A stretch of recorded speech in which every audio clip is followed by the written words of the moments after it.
Faranjuun Abrishiin dhiifama gaafatee jechuudha. Gaafii nama hundaa. Akkamittiin namoonni naannoo Ruuttaa jiranii Abrishiin dhiifama gaafachuu barbaadan. Akkasumas Ruuttaa dabalatee jechuudha. Kunis amma rakkoo biraa qabamoo akkuma immoo dhugaadhaan dhiifama Abrishiin onni irraa gaafachaa jiranii. Isatti balleessuusaa isaanii baraniiti kan immoo Abrishiin kan dhiifama gaafataa jiranii kan jedhu gaafii nama hundaati jedheetii yaada jechuudha. እና ፈረንጁን ሀራ ኢኒ ከሌሳ ሀንገ ከሌሳ ከናቲ አብርሺን ወንቶታ ባኤ የቻጅሩ ሀራሞይቱ አብርሺን ጸጸቴራ የጋቢራ ከናፉ ዲፈመና ጎዲ ጀዴ ዲፈመ ጋፈተ የቹድ አብርሺን ጎውማን ኢሳ ሀንገ ከና ናጃይብ ማልፍ ጀናኒ hanga kana kamittiin gowwomaa jira ruutan kan taasisaa jirtu namoota naannoo ishee jiranii fi akkasuma mataa isheetiin kan dhiifama gaafachaa jirtu waa yaaddetuudha jechuudha waa yaaddetuudha maaliif akkamittiin namni osoo dhugaadha namni tokko tokko gaabbee dhiifama nama gaafachuun jira akkuma beekaa taasisan wallalanii taasisuun ni jira wantoota wallalanii taasisan irratti immoo itu gaabbiin namatti dhagahamee dhiifama nama gaafachuun akkuma jirutti ta'e haa ta'uyyuu malee namni tokko gaabbee eeyyen itti dhagahamee wanta san dhiifama gaafachuu ni danda'a garuu immoo itu hundi isaanii walii galanii akkasiin dhiifama gaafachuun ani gaafinatti uumee jira jechuudha. Inna nagaalleen irraafannee nagaaf jaalalli waaqayyoo siniif haa ta'u nagaa hanga sa'aatii kan hundaasu nagaa siniin hin jenne nagaaf jaalalli waaqayyoo iddoo lafa jirtanitti siniif haa ta'u anis obboleettiin keessaan nagaa fi fayyaa kooti akkuma beektanii yuutuubii kiyya haararrattu guddaarrattu jechaan jiru haaraadha jechuudha. Kanaafuu yuutuubii kana sabskraayibii laayikii sheerii naaf gochuudhaan na jajjabeessa.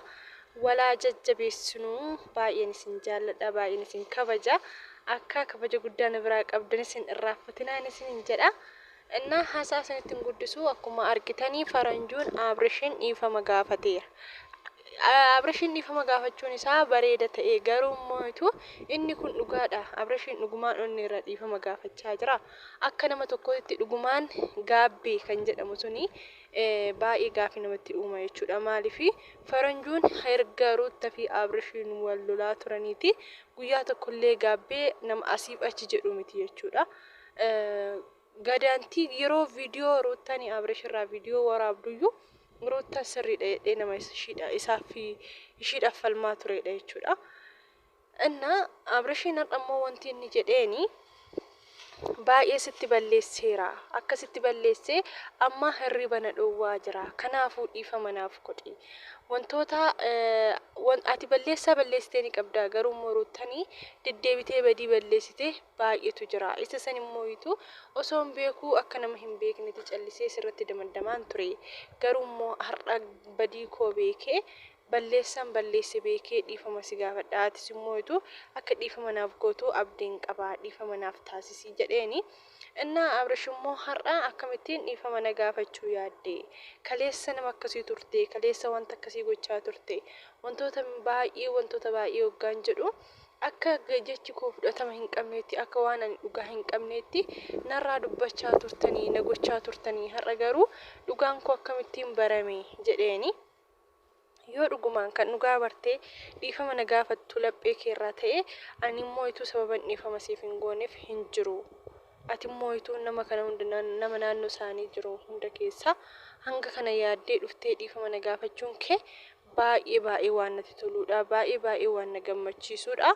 ani immoo sababan dhiifama siif hin gooneef hin jiru jedhee dhiifama isaarraa fudhatee jira jechuudha akkuma argitan kaleessallee Efreemii buzee fi abrishanii walitti araarse buzee fi ruutaa walittiin araarse jira jechuudha immoo itu ruutaan tan duratti immoo itu hermeellaa kan akka abrishanii deebi'anii walaalolanii malee dhiifama gaafattee turte meeriin achiin immoo itu abrishin jala jirti jechuun abrishii faa walitti araaramtee jirti kun immoo itu gaafii guddaadha maaliif jenna wantoonni isaan gochaa jiranii diraamaa dalagaa jiran jechuudha wantoonni akka diraamaa fakkeessine baay'eetu jira jechuudha garuu immoo dhugaadha gaafa jettu namoonni kaleessa akkasiin abrishin xamadanii qaban yookaan immoo gocha abrish godhu yookaan immoo tu gaarummaa isaa taasisu badii isaa taasisu yeroo hunda akka Abrash badii hojjeteetti warroonni irratti duulaa turanii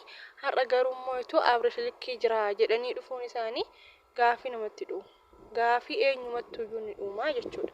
Abrash akka kiyyatti dhiifama namni nama gaafate eeyyee sirriidha. Dhiifama abbaa sun gaabbee gaafachuu danda'a.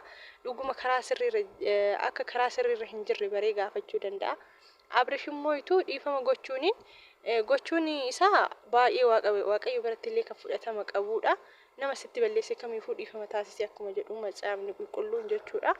Innaa inni dhiifama gochuun isaa bareeda ta'ee garuu Abrashiin nama amanuu guddata. Nama amanuun isaa immoo itoo booddee waan baay'ee keessa isa galchee yaada. Maaliif amma kara hundaan dadhabamnaan Abrashiin kara hundaanii dinnaanii yookaan immoo kara hundaan harka kennachuu dinnaan karoota baay'eedhaan deemanii harka kennachuu dinnaanii gara dhiifamaatiin dhufanii fakkaataa jechuudha.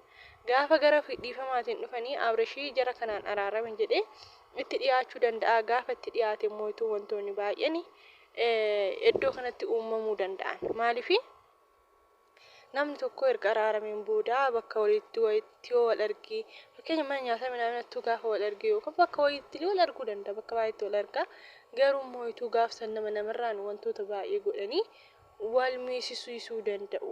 Hoon jedhu ani nan shakka viidiyoon duraatu deebi'uu dandeessedheeta shakka gaafa akkanattiin nama amana gaafa ta'e jechuudha Abrash. Nama amanuu jabeesseera waan ta'eef jechuudha. Nama kaleessa wantoota baay'ee godhanii har'a namni tokko dhiifama gaafa jedhuun dhiifama takkaan ishii ani sababan dhiifama isiniif hin goone humuu hin jiru jechuun kun immoo itoo gowwummaa isinitti fakkaatinii namni dhiifama namaa godhu garaa qulqulluu waan qabuu fi hammeenya namaa waan hin yaadne fi innummoo itoo inni beekama namni hammeenya yaadu. Har'a garummoo itoo ani kan nagarrame faranjoonii ruuttaatu badii qaba.